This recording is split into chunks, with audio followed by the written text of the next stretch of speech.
Lembaga Penyiaran Publik Lokal, Radio Publik Kabupaten Sragen, Buana Asri, saluran informasi. Guyub Rukun Bangun Sukowati. Salam, selamat pagi para mitra pendengar setia radio kesayangan kita bersama Buana Asri FM. Apa kabar Anda hari ini? Saya percaya ada dalam kekuatan penuh untuk menjalani hari dan mengerjakan tugas pekerjaan yang Tuhan percayakan kepada saudara. Saya juga berharap Tuhan Yesus memberkati hidup saudara, keluarga, para mitra sekalian dengan sukacita, damai sejahtera, dan kebahagiaan. Selama waktu 30 menit ke depan, kita akan bersama-sama mendengar kebenaran firman Tuhan untuk kehidupan kita, agar kita terus dimantapkan, dikuatkan dalam perjalanan kita, dan agar kita hidup selalu seturut dengan keinginan hati Tuhan. Bersama-sama kita akan menyiapkan pendengaran rohani kita untuk mendengar apa yang Tuhan ingin kita kerjakan dalam kehidupan kita. Bersama saya kita akan menginvestasikan waktu untuk menerima kebenaran firman Tuhan, agar kehidupan kita boleh mengerti tujuannya melalui kehidupan kita. Sebuah kebenaran firman Tuhan akan dilesatkan dalam hidup kita melalui Efesus pasal 2 ayat 1 sampai 10. Demikian firman Tuhan.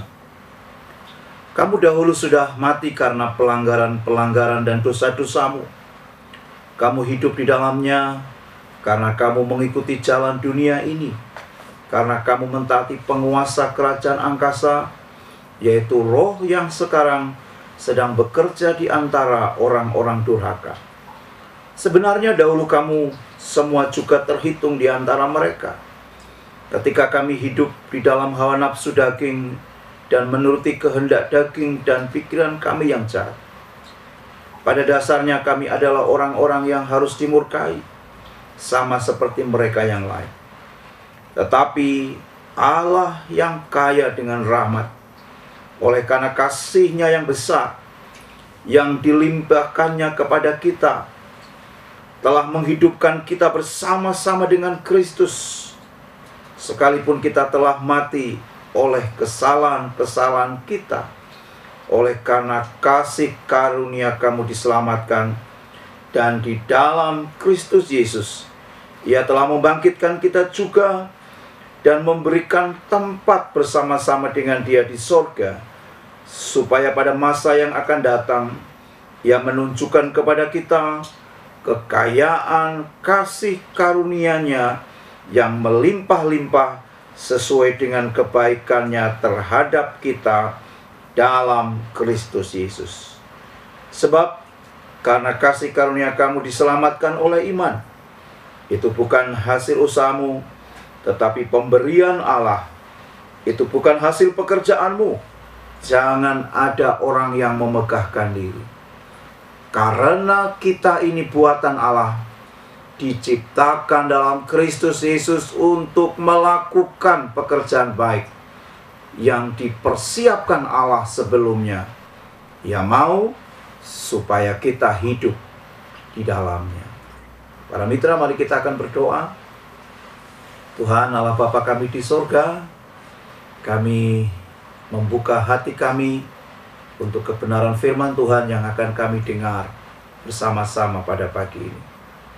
Engkau akan menyatakan maksud dan tujuan Tuhan. Engkau akan menyatakan apa yang menjadi kehendak dan rencana Tuhan bagi kehidupan kami untuk kami kerjakan. Kami percaya bahwa setiap kami yang mendengar saat ini boleh diberkati oleh Tuhan dengan luar biasa. Dan pada akhirnya kami boleh mengerjakan apa yang menjadi firman-Mu di dalam hidup kami. Di dalam nama Tuhan kami Yesus Kristus kami berdoa. Haleluya. Amin. Para mitra, kita ditempatkan di bumi untuk memberikan sumbangsih. Kita tidak diciptakan hanya untuk menghabiskan sumber daya, yaitu untuk makan, untuk bernafas dan memenuhi tempat. Allah merancang saudara untuk mengadakan sesuatu yang berbeda melalui kehidupan saudara.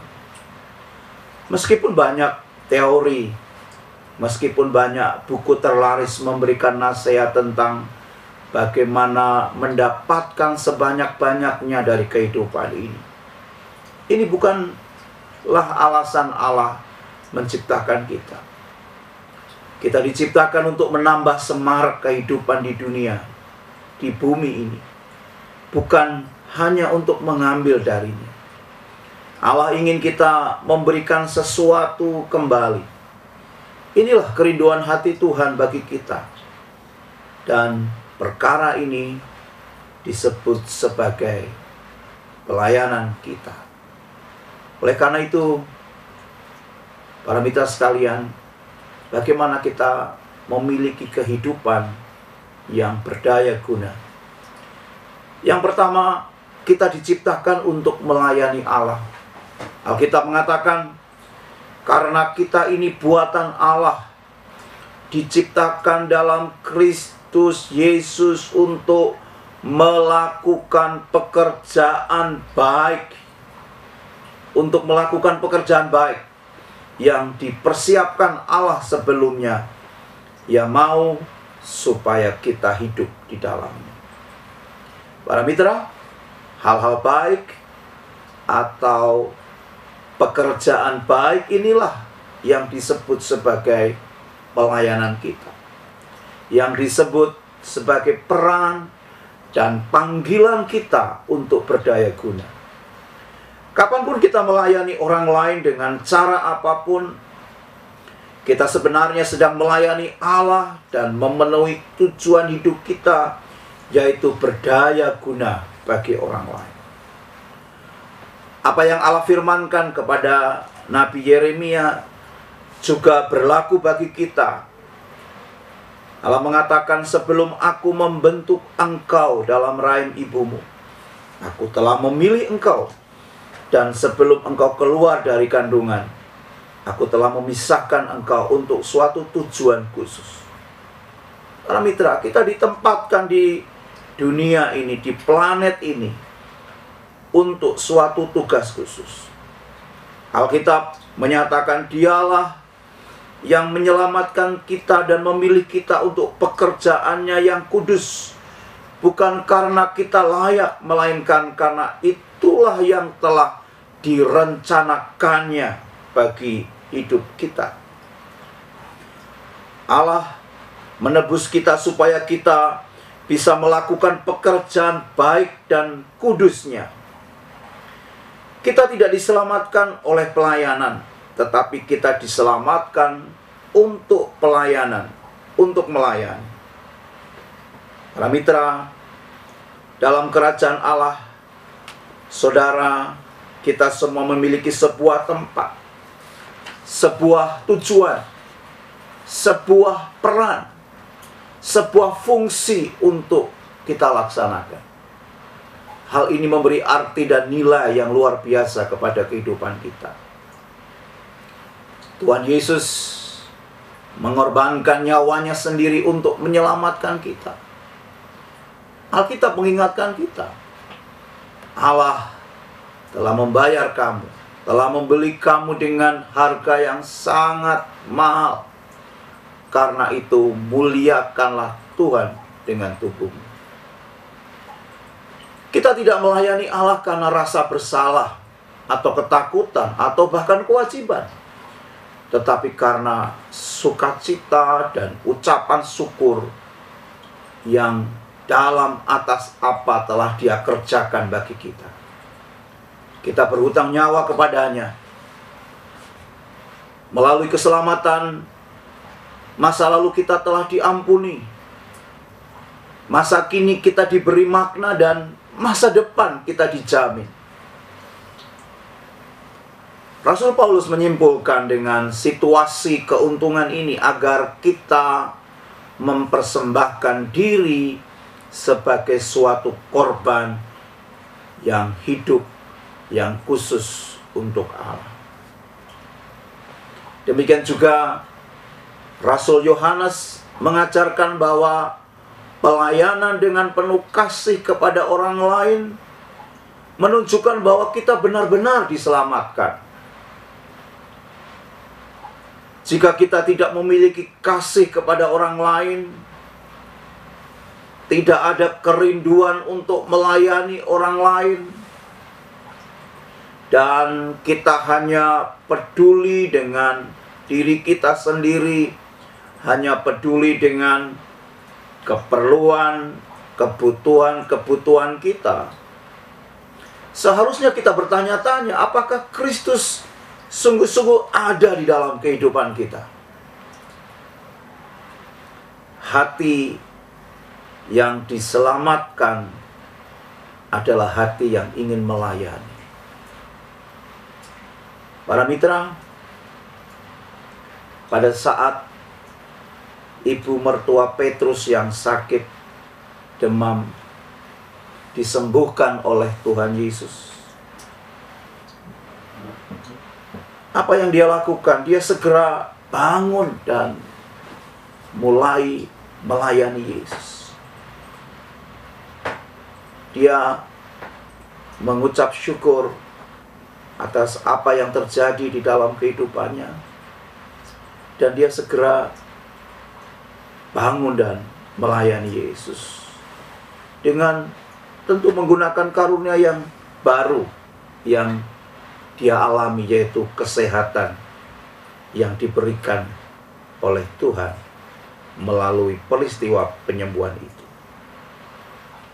Inilah yang harus kita lakukan. Kita disembuhkan untuk menolong orang lain, dan pelayanan adalah inti dari kehidupan kita sebagai orang-orang percaya.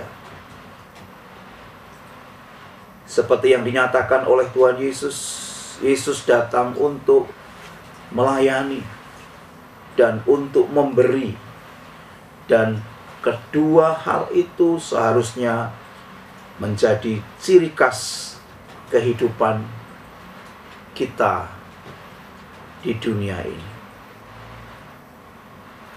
Para mitra, pelayanan merupakan jalan setapak menuju makna yang sesungguhnya. Melalui pelayananlah kita menemukan arti hidup kita. Allah ingin memakai para mitra, saudara-saudara sekalian, untuk membuat perubahan dalam dunianya. Dia ingin bekerja melalui saudara, dan yang penting bukanlah jangka waktu saudara atau saya ketika hidup, tetapi yang penting adalah sumbangsihnya. Bukan berapa lama kita hidup, tetapi bagaimana saya dan saudara hidup. Para mitra, jika saudara tidak terlibat di dalam pelayanan apapun dan tidak berpikir untuk berdaya guna, pertanyaannya adalah, dalih apa yang saudara gunakan? Di dalam Alkitab kita mendapatkan para tokoh Alkitab yang mereka memiliki kelemahan, tetapi mereka memiliki daya guna. Abraham berusia tua. Yakub adalah pribadi yang tidak kokoh. Lea, seorang wanita yang tidak menarik. Yusuf diperlakukan dengan kejam. Musa, orang yang tidak pandai bicara, bahkan gagap. Gideon, miskin. Rahab, tidak bermoral. Daud melakukan perselingkuhan dan segala jenis ada masalah dalam keluarga. Elia mau bunuh diri. Yeremia adalah nabi yang hilang semangat pada awalnya. Yunus, orang yang malas dan enggan untuk pergi melakukan perintah Tuhan. Naomi seorang janda. Yohanes Pembaptis sesungguhnya orang yang eksentrik. Petrus meledak-ledak orangnya dan pemarah. Marta adalah wanita yang banyak khawatir. Wanita Samaria mengalami beberapa perkawinan yang gagal. Zakheus tidaklah terkenal. Thomas memiliki keraguan. Paulus memiliki kesehatan yang buruk. Timotius seorang yang pemalu. Benar-benar aneka ragam orang yang tidak sesuai dengan status mereka. Tetapi Allah memakai mereka semua dengan kasih-Nya di dalam pelayanan kepada Tuhan. Jadi para mitra sekalian, Dia akan memakai saudara juga jika saudara berhenti membuat alasan. Saudara ditempatkan di dunia ini untuk memberikan sumbangsi melalui pelayanan kepada Tuhan. Itulah bagian pertama dari firman Tuhan pagi ini. Hal kedua, para mitra sekalian, kita melayani Allah dengan melayani orang lain. Firman Tuhan menyatakan di dalam Kristus kita diciptakan untuk melakukan pekerjaan baik. Pekerjaan baik ini adalah pekerjaan baik untuk Tuhan dan juga untuk melayani orang lain. Para mitra, kita melayani Allah dengan melayani orang lain. Itulah makna dari kehidupan yang berdaya guna. Dunia mendefinisikan kebesaran dari segi kuasa, dari hartanya, dari martabat dan kedudukan. Keberhasilan dalam pandangan dunia, para mitra, adalah jika saudara bisa menuntut pelayanan dari orang lain. Jika orang lain rame-rame melayani, kita melayani saudara. Jadi di dalam budaya melayani diri sendiri, mentalitas saya dulu ya sangat diutamakan. Semuanya biar saya yang duluan. Yang lain ya bisa berikutnya. Tetapi bertindak seperti seorang pelayan bukanlah sebuah konsep yang populer dan mungkin kurang diterima oleh dunia. Tuhan Yesus mengukur kebesaran dari segi pelayanan, bukan status. Allah menentukan kebesaran saudara berdasarkan banyak orang yang saudara layani, bukan berdasarkan kepada banyaknya orang yang melayani saudara. Allah membentuk saudara untuk pelayanan, bukan untuk mementingkan diri sendiri. Para mitra, Allah seringkali menguji hati kita dengan meminta kita untuk melayani dengan cara-cara yang untuknya, bukan karunia atau kemampuan kita. Seringkali kita diuji demikian. Saudara, jika saudara melihat seseorang jatuh dalam kubangan, Allah berharap agar saudara menolongnya keluar, bukan berkata, "Oh, saya tidak memiliki karunia belas kasihan atau pelayanan ya, sorry, saya tidak mau menolong. Saya tidak mau mengeluarkan orang ini sebab itu bukan karunia saya." Atau jika ada kursi dan meja pertemuan yang kotor sesudah pertemuan atau di tempat pelayanan atau ibadah, saudara-saudara sekalian, kita berkata, oh saya tidak punya karunia untuk bersih-bersih, sorry ya. Itu bagiannya orang lain. Itu karunianya orang lain. Atau berdalih apapun, saya sudah tidak punya kemampuan, atau saya tua, atau apalah alasan. Tetapi sebenarnya Allah seringkali menguji hati kita dengan meminta kita untuk melayani dengan cara-cara yang mungkin bukan karunia kita atau bukan kemampuan kita, tetapi kita harus mengerjakan. Itulah pelayanan kita. Para pelayan selalu siap sedia untuk berbagai cara menolong orang lain. Ketika mereka melihat sebuah kebutuhan, mereka memanfaatkan saat tersebut untuk memenuhinya. Sama seperti yang Alkitab perintahkan. Karena itu, selama masih ada kesempatan bagi kita, marilah kita berbuat baik kepada semua orang, tetapi terutama kepada kawan-kawan kita seiman.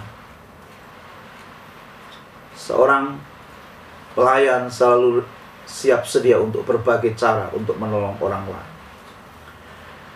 Bila Allah menempatkan seseorang yang membutuhkan pertolongan tepat di depan saudara, Dia sedang memberi kesempatan untuk bertumbuh di dalam pelayanan saya dan saudara.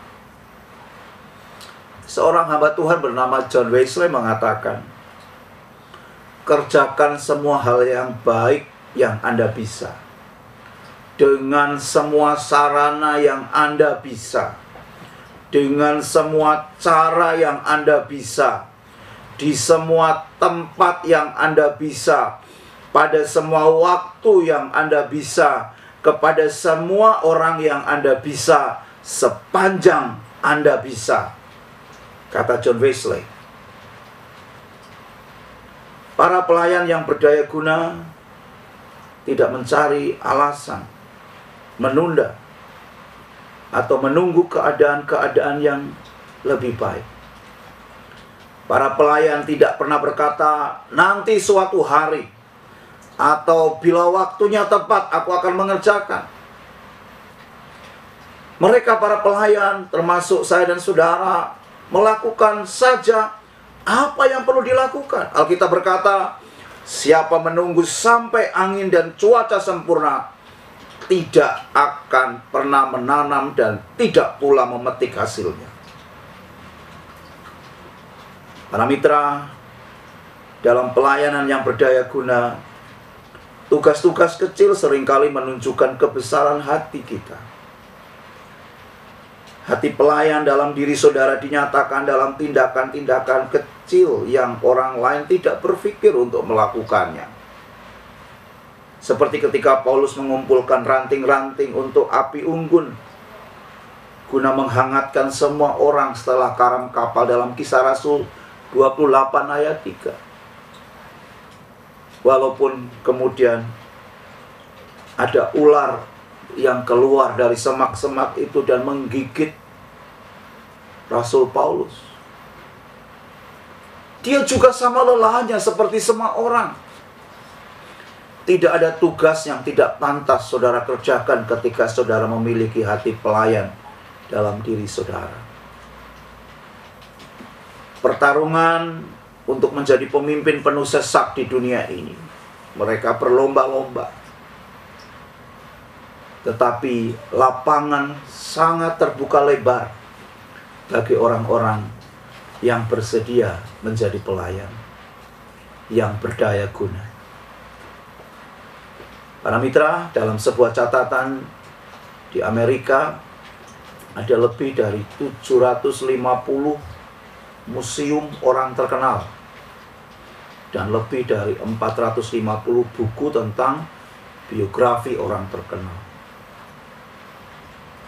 Luar biasa, tetapi pasti tidak ditemukan tentang pelayan yang rendahan, pelayan yang sejati di tempat-tempat ini. Kemasyhuran tidak bermakna apapun bagi pelayan-pelayan sejati karena mereka tahu perbedaan antara yang menonjolkan diri dan yang bermakna dan yang berdaya guna. Para mitra, pada akhirnya Tuhan menyatakan firman-Nya melalui 1 Korintus 15 ayat 58. Karena itu saudara-saudaraku yang kekasih, berdirilah teguh, jangan goyah, dan giatlah selalu dalam pekerjaan Tuhan. Sebab kamu tahu bahwa dalam persekutuan dengan Tuhan jeripayam tidak sia-sia. Para mitra, Tuhan memberkati dan selamat menjadi pribadi-pribadi yang bermakna, yang berdaya guna bagi banyak orang. Mari kita berdoa. Tuhan Allah Bapa kami di surga, kami bersyukur atas kebenaran firman-Mu yang kami dengar pada pagi ini. Untuk kami memiliki kehidupan yang berdampak, kehidupan yang berdaya guna, kehidupan yang melayani. Karena kami tahu, kami menyadari Tuhan, bahwa Tuhan panggil kami untuk menjadi seorang pelayan yang melayani Tuhan dan sesama. Terima kasih Tuhan. Biarlah kebenaran firman Tuhan yang mengajar kami untuk tidak berfokus kepada diri kami sendiri, tetapi siap dipakai Tuhan untuk melayani orang lain. Terima kasih, biarlah kehidupan kami adalah kehidupan yang bermakna, berdaya guna bagi banyak orang. Terima kasih Tuhan. Tuhan memberkati setiap pendengar, para mitra dalam setiap perkara, pergumulan, dan segala sesuatu yang sedang mereka kerjakan. Tuhan menopang, Tuhan menolong, Tuhan menyatakan kuasa dan kemurahan-Nya, sehingga hidup setiap para mitra saat ini boleh menjadi hidup yang berdaya guna, yang bersemangat selalu di dalam kehidupan. Terima kasih Tuhan, kami sudah terima firman-Mu, dan kami berdoa, kami bersyukur di dalam nama Tuhan kami Yesus Kristus. Haleluya. Amin. Tuhan Yesus memberkati. Lembaga Penyiaran Publik Lokal, Radio Publik Kabupaten Sragen, Buana Asri, saluran informasi. Guyub Rukun Bangun Sukowati.